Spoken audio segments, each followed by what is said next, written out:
Hello and welcome to LimeTube. This is Unneeded History, the show where you learn about parts of history that you don't need to learn about.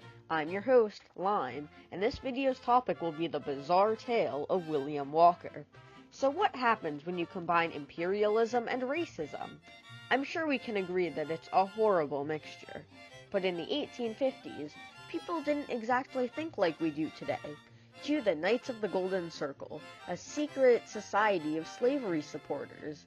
The Knights fused racism with manifest destiny, the idea that the United States has a God-given right to expand, to form the idea that the United States should invade Latin America to spread slavery. The Knights' goal was to establish a Golden Circle of Caribbean slave states to promote, or at least protect, the institution of slavery. Even ignoring its moral implications, the Knights' idea had some serious flaws.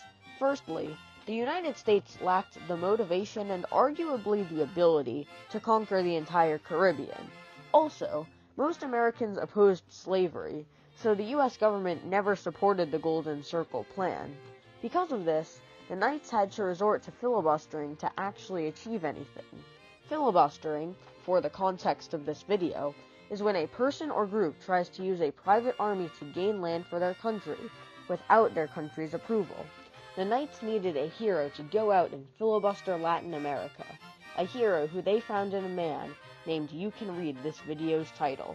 Before I talk about Walker's filibustering career, I'd like to make some brief notes about him. First of all, whenever he referred to himself, he always did so in the third person for some reason. Secondly, he participated in several duels throughout the course of his lifetime, but since he had little skill with guns, he was injured by most of those duels.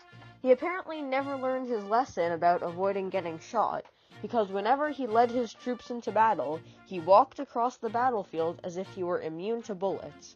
By some stroke of luck, though, he was actually never shot on the battlefield. Additionally, Walker saw himself as a liberator of slavery, and if that isn't a paradox, I don't know what is. Though Walker himself might not have been a Knight of the Golden Circle, he certainly agreed with the Knights, and was willing to sacrifice himself to the Golden Circle cause. So, in 1853, Walker gathered a small group to conquer Mexico. By a small group, I mean a force of 45 untrained volunteers. Surprisingly, these 45 ragtag racists managed to capture the entire Mexican territory of Baja California. Walker then proclaimed the Republic of Lower California and imposed slavery upon the lands he controlled. He then attempted to invade the Mexican territory of Sonora, but by that point the Mexican army had gotten its act together. Within 6 months, Walker and his army were completely pushed out of Mexico. Filibuster number 1 was a failure. After returning home to California, Walker was considered a hero of the manifest destiny cause, despite his failure. However, all was not well for Walker because of a small law known as the Neutrality Act of 1794. The Neutrality Act made filibustering illegal, so Walker was put on trial for its violation. Though Walker had blatantly broken the laws of the United States, in his trial, the jury acquitted him because of his popularity. Fun fact, if you're on a jury, you can technically say that somebody is innocent even if you know that they're guilty, and the government cannot punish you for doing this. After this trial, Walker decided to set up a second filibuster campaign. Luckily for Walker, there was a relatively easy target for his second filibuster, Nicaragua. You see, in 1854, a civil war had started in Nicaragua between the conservatives and the liberals. No, not that kind. Yeah, those kinds. Walker planned to take advantage of the chaos to make himself the ruler of Nicaragua, so he allied himself with the liberals, and in May 1855, he landed in Nicaragua with a small group, this time 60 people. In another spell of military fortune, he somehow used that small force to conquer the entirety of Nicaragua by October of that year. Walker then declared himself ruler of Nicaragua and imposed slavery upon the country. His government was even officially recognized by the United States in May 1856. Like with Baja California, though, Nicaragua was easier for Walker to take than to keep. The Nicaraguan citizens didn't particularly enjoy being ruled by a racist American, and other Central American countries saw Walker as an imperial threat. These countries, as well as the British Empire, joined together to form the Allied Central American Army. The Allied army was much larger and better equipped than Walker's army, so after a little more than a year of fighting, Walker completely lost Nicaragua and fled back to the U.S. in May 1857.